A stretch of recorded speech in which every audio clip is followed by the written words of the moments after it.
First of all, can I warmly congratulate you on your appointment as the Deputy Leader of the Fianna Fáil Party, and I wish you the very best of good luck in that new role.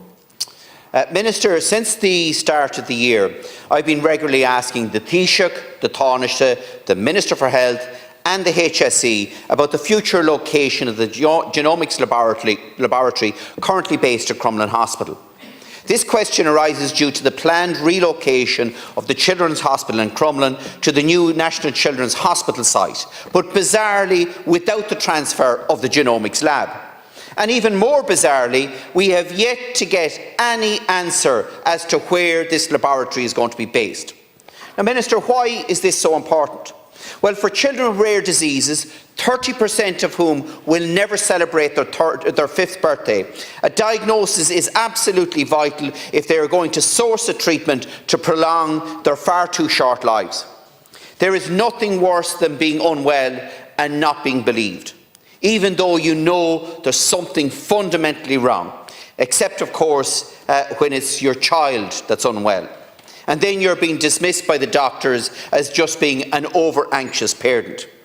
In fact, many rare conditions are not diagnosed until adulthood, when it can take 10 years to get a diagnosis.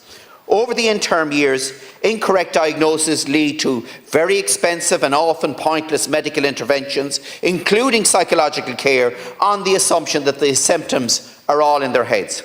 In some instances, even inappropriate surgery. When patients are treated over years for the wrong condition, it delays access to the appropriate care that could make a real difference to their quality of life or even the length of their life. It also places huge yet futile costs on our health budget and denies our patients vital tests and treatments that could transform their care. That is why getting an accurate and timely diagnosis is so vital for children and adults with a rare disease. Despite their name, rare diseases are not rare at all, and they include all childhood cancers. We all know someone with a rare disease. In Ireland, about 1 in 17 people are, or at some stage in their lives, will be affected by such a condition. Currently, there's an approximate 2-year waiting list for genetic diagnostic services that can revolutionise care for patients and particularly children with rare conditions. This is in stark contrast with the 3-month waiting list for the very same genetic services in Northern Ireland. And it's not just those with rare conditions who are facing long delays. Because I have a constituent with a young family and she's waiting anxiously for a breast cancer BRCA2 gene test at St James's Hospital. She has already been treated for breast cancer, a close family member has tested positive for the gene, and 3 more family members are waiting to be referred for testing. If this young woman has this gene, she tells me that she has a 90% chance of cervical cancer and an 80% chance of breast cancer. And she has been told that she'll have to wait 24 months just to have a test, Minister.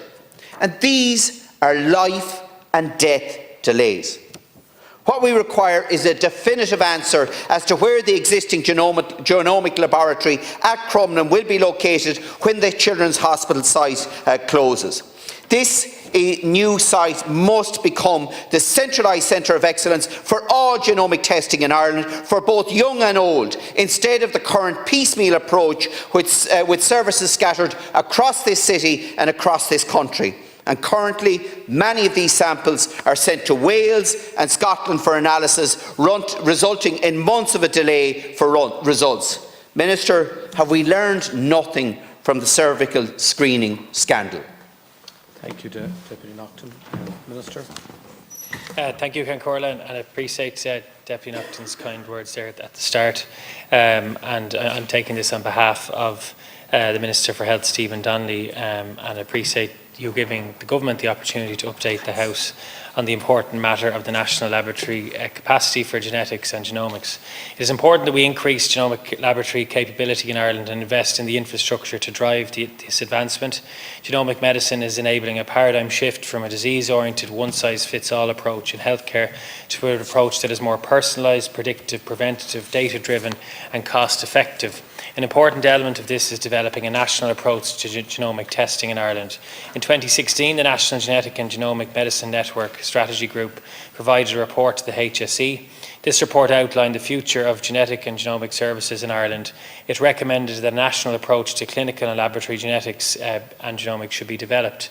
It also highlighted that the existing laboratory in CHI Crumlin was not designed to deliver a national function in this regard. Following on from this report, a national strategy for accelerating genetic and genomics in Ireland was launched in 2022. In line with Sláinte Care, the strategy outlines a clear approach to developing sustainable patient and family-centred genetics and genomics services. An important element of achieving this is increasing genomic laboratory capabilities in Ireland. Strengthening infrastructure to drive advances in genetics and genomics is a key objective of the strategy's focus. This will lead to the development of a national centre for genomic medicine services, including testing and bioinformatics. As the current focus of the work is on assessment of existing capacity and need, a decision on the location of this new national centre has therefore not yet been made. In the meantime, and while the 2022 strategy is being implemented, we would like to assure the Deputy and the House that genetic and genomic testing will continue to be managed in CHI Crumlin and other acute hospitals as appropriate.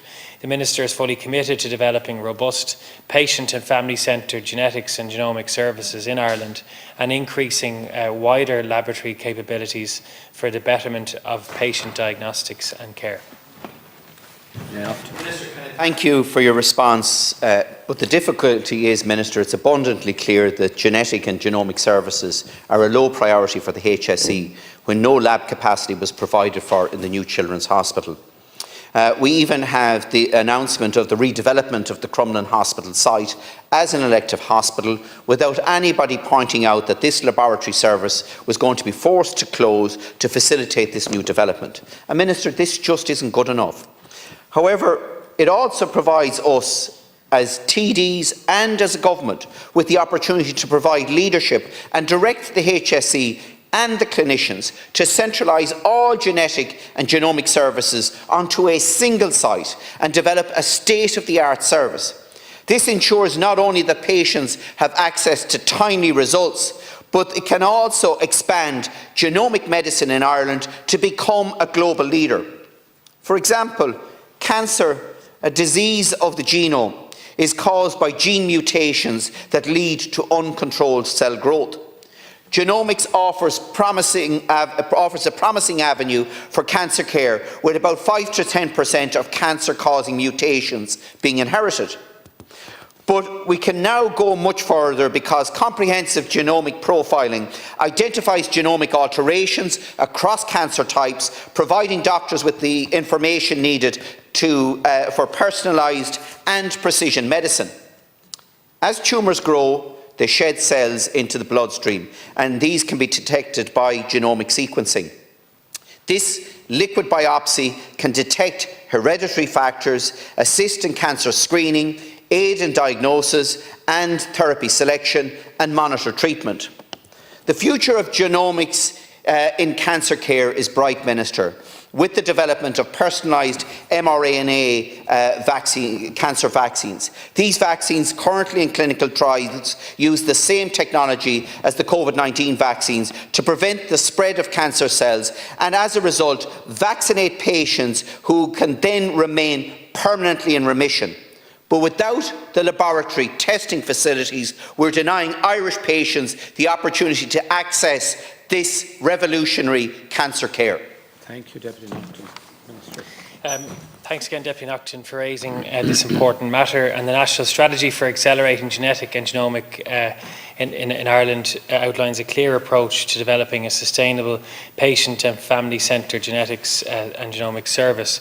As I've said, it's important that we increase laboratory capability in Ireland and invest in the infrastructure to drive this advancement. And an important element of this is developing a national approach to genomic testing in Ireland. The current focus of the work is on the assessment of existing capacity and need. Beyond 2024, planning will continue for the development of a national centre, and consideration will be given to appropriate locations for such a centre.